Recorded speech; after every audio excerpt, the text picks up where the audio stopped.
Hello, I'm Paddy from the United Kingdom, and I'm on a sound course. And part of the course is to make an instructional video about the effect of how a very short delay will cause a frequency change in a sound. In the digital domain, frequency filters are done by playing two copies of the sound together, but minutely delaying one of them. I've got Audacity open, which is a superb program, which I can thoroughly recommend. I've got some noise, and I've got two identical copies of this track just below, but one of them is very slightly delayed. If I play these two together, you'll hear they sound different. I think you can hear that difference. If I zoom right in to see what's really going on, here is a wave. You can see this one and this one are the same, but this one here is very slightly delayed. How very slightly? 0.000 something seconds, so it's a minute delay. But you can hear a difference when the sounds are slightly apart in time.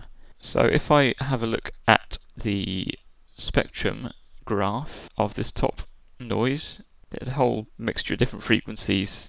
If I look at part of this bottom track, which is these two mixed together, you can see there's all these massive great notches in it, which is also known as a comb filter, and that's what's making it sound so strange.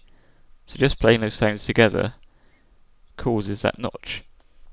Well, theoretically that's all very easy to do, but one thing which really interested me was the lecturer said that when somebody turns away from a microphone you get a strange effect. And I've experienced that because I record people on tight clip mics quite often.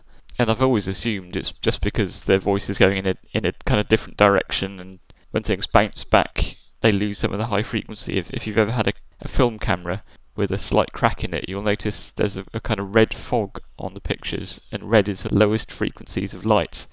Low frequency waves can bounce around further and get into places. The high frequency waves, the violet colours, they get broken up by bouncing off different surfaces.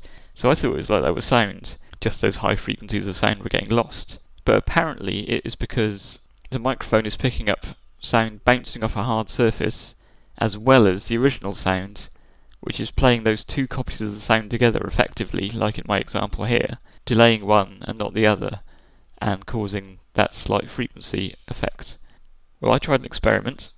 I got my audio recorder here and my computer and set some white noise playing on the computer, and I recorded it from straight in front of the computer.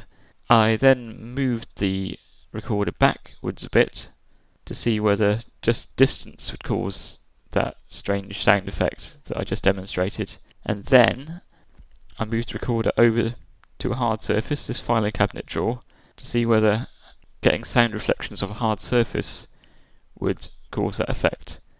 And then I moved it backwards to see whether the proximity to the hard surface would make a difference. So the sound is coming from the computer, bouncing off that hard surface and into the directional microphone on my recorder.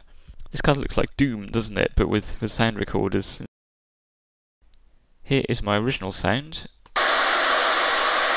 It's got a slightly not full white noise spectrum sound because it's probably bouncing off bits of the laptop. This is where it's further away. Certainly quieter. Here is where I was holding it right next to that filing cabinet drawer. That does sound strange. This bit here, this is where I move it back, and you'll hear kind of weird floaty dreamy effect caused by me moving the recorder back from that hard surface. You can hear those filtering effects. So that really works. And I thought I'd demonstrate it by showing it in the spectrum filter, which I showed you before. But unfortunately, I can't see very much difference between the two. There's no obvious comb tooth effects, even though I can definitely hear something. So if anybody watching has any ideas about why I'm not seeing that, I'd be very grateful to hear from them. Thanks for watching. I hope that's been interesting to you.